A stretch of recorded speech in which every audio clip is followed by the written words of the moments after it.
সবাইকে স্বাগত জানাচ্ছি আজকের আলোচনা পর্ব থেকে। যে যেখান থেকে দেখছেন আশা করি ভালো আছেন, সুস্থ আছেন। আজকের আলোচনার বিষয়বস্তু হচ্ছে যে খাস জমি বন্দোবস্ত নেওয়ার যে উপায় রয়েছে সে বিষয়টি নিয়ে কথা বলবো। প্রিয় দর্শক, আমরা দেখেছি বর্তমান সমাজে এমন অনেক লোক রয়েছেন যাদের বসত ভিটা নেই, বা যদি থাকেও সেই ক্ষেত্রে 10% কম।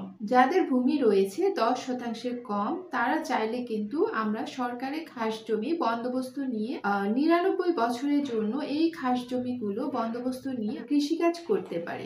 আজ আলোচনার মূল বিষয়বস্তু হচ্ছে এটি যে সরকারি যে খাস জমি রয়েছে এই খাস জমিগুলো বন্দোবস্ত নেওয়ার জন্য আমাদের কি করতে হবে, বা আমাদের এলাকায় খাস জমি কোথায় রয়েছে সেটি কিভাবে জানবো আমরা। আজ এই বিষয়টি নিয়ে কথা বলবো। 1997 সালের আগে যে কেউ চাইলে কিন্তু আমরা সরকারি খাস সম্পত্তি লিজ নিতে পারতাম। যে কেউ, এখানে কোনো নীতিমালা ছিল না যে কেউ চাইলে লিজ নিয়ে আমরা সেই খাস জমি ব্যবহার করতে পারতাম। কিন্তু 1997 সালে এমন একটি নীতিমালা প্রণয়ন করা হয়েছে যার ফলে কেউ চাইলে কিন্তু আমরা খাস জমি নিতে পারবো না। এই নীতিমালা অনুযায়ী সরকারি খাস সম্পত্তি লিজ দিচ্ছে সরকার।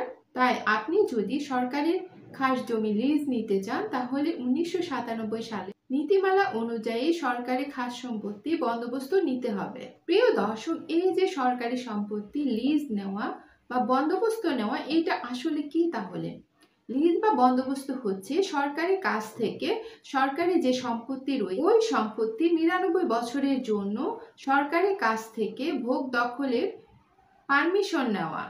সরকারি যে সম্পত্তি রয়েছে সেটি 99 বছরের জন্য আপনি ভোগ দখল করার জন্য যে পারমিশন নেবেন সেটাই হচ্ছে লিজ বা বন্দোবস্ত নেওয়া। এই সরকারি সম্পত্তি কিন্তু আপনি লিজ নিতে পারবেন 99 বছরের জন্য।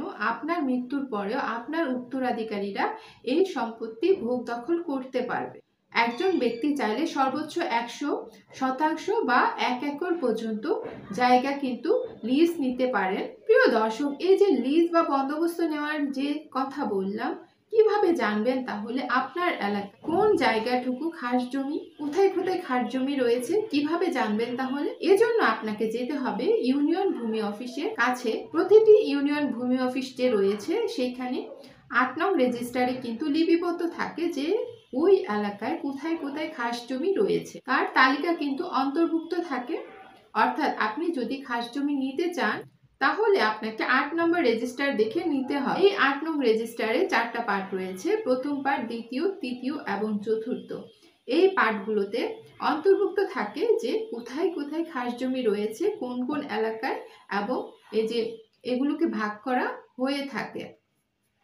প্রথম পার্টে যে বিষয়টি রয়েছে সেটি হচ্ছে পাবলিক চলাচলের যে ব্যবহার করে এমন নদী, নালা, রাস্তাঘাট, সেগুলো এখানে লিপিবদ্ধ থাকে যা জনগণের জন্য ব্যবহার করার যোগ্য। সেই সম্পত্তি তালিকা থাকে প্রথম পার্টে। দ্বিতীয় পার্টে রয়েছে যে সরকারি খাস সম্পত্তি, কৃষি ও অকৃষি। এখানে লিপিবদ্ধ হয়ে থাকে যে কোন এলাকায় কৃষি এবং অকৃষি জমি খাস রয়েছে। আপনি চাইলে এখান থেকে দেখে শুনে লিজ বা বন্দোবস্ত নিতে পারেন। একজন ব্যক্তি চাইলে সর্বোচ্চ 100% বা 1 একর পর্যন্ত লিজ নিতে পারে। লিজ নিয়ে আপনি কৃষি কাজ করতে পারেন, যা 99 বছরের জন্য। আপনার মৃত্যুর পরেও আপনার যে উত্তরাধিকারী বা ওয়ারিশ রয়েছেন তারা কিন্তু এই ভোগ দখল করতে পারে। এরপর 3 নম্বর পার্ট যা রয়েছে, যে সম্পত্তি সরকার অধিগ্রহণ করেছে বা সরকারি কাজের জন্য ক্রয় করেছে সেই সম্পত্তি তৃতীয় পার্টে অন্তর্ভুক্ত থাকে। 4 নম্বর পার্টে যা রয়েছে, নদী ভাঙ্গনের ফলে যে সম্পত্তি খাস হয়ে গিয়েছে ওই সম্পত্তির তালিকা 4 নম্বরে লিপিবদ্ধ থাকে। তাহলে আপনি কিভাবে বুঝবেন কোনগুলো খাস জমি? সেই ক্ষেত্রে আপনাকে কিন্তু ইউনিয়ন পরিষদে ভূমি অফিসে গিয়ে খোঁজ নিতে হবে। এই 8 নম্বর রেজিস্টারের যে বলাম রয়েছে এটি খুলে দেখতে হবে যে কোন এলাকায় কোন কোন জায়গায় খাস জমিগুলো রয়েছে। আপনি চাইলে সেখান থেকে দেখে শুনে তারপর আপনি বন্দোবস্তের জন্য আবেদন করতে পারেন। এবার চলুন জানি কারা কারা এই সরকারি খাস সম্পত্তি নিতে পারবেন, লিজ বা বন্দোবস্ত নিতে পারবেন বা আবেদন করতে পারবেন।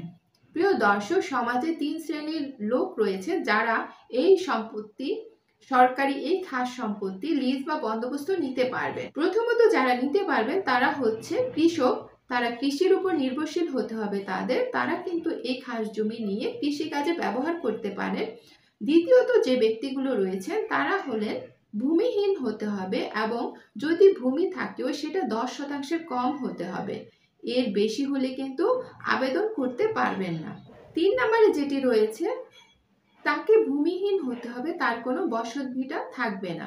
এই 3 শ্রেণীর ব্যক্তিরা চাইলে কিন্তু যে সরকারি সম্পত্তি রয়েছে সেটি লিজ বা বন্দোবস্ত নেওয়ার জন্য আবেদন করতে পারবে। তবে শুধু কি আপনি আবেদন করবেন আর খাস জমি পেয়ে যাবেন এটা নয়, এই খাস জমি অগ্রাধিকারের ভিত্তিতে কিন্তু দেওয়া হয়ে থাকে। সর্বপ্রথম দেখা যায় এখানে যারা আবেদন করেছে তারা মুক্তিযোদ্ধাহত পরিবারের কেউ আছেন কিনা।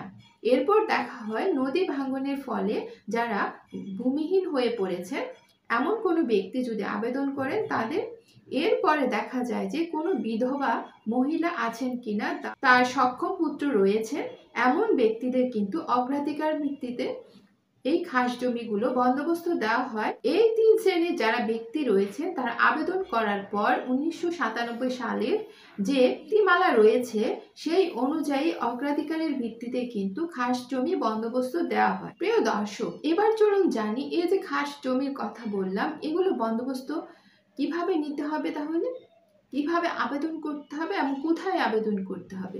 প্রথমে আপনার এলাকায় যে ডিসি রয়েছে তার বরাবর কিন্তু এই খাস জমি নেওয়ার জন্য আপনাকে আবেদন করতে হবে।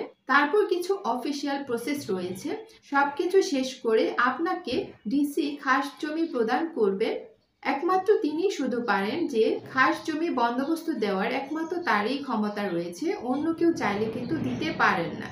তাই আপনাকে ডিসি বরাবরই আবেদন করতে হবে এই খাস জমি বন্দোবস্ত নেওয়ার জন্য। তিনি সকল ডকুমেন্ট পর্যালোচনা করে দেখে যখন দেখবেন নীতিমালা অনুযায়ী আপনাকে খাস জমি বন্দোবস্ত দেওয়ার যোগ্য, সেই ক্ষেত্রে কিন্তু এই ডিসি মহোদয় আপনাকে খাস জমি বন্দোবস্ত দিবেন।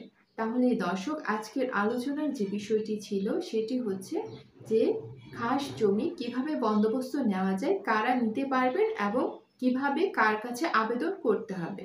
আজকের আলোচনা এখানেই সমাপ্ত হচ্ছে। দেখা হবে পরবর্তী কোনো আলোচনায়। সেই পর্যন্ত ভালো থাকবেন, সুস্থ থাকবেন।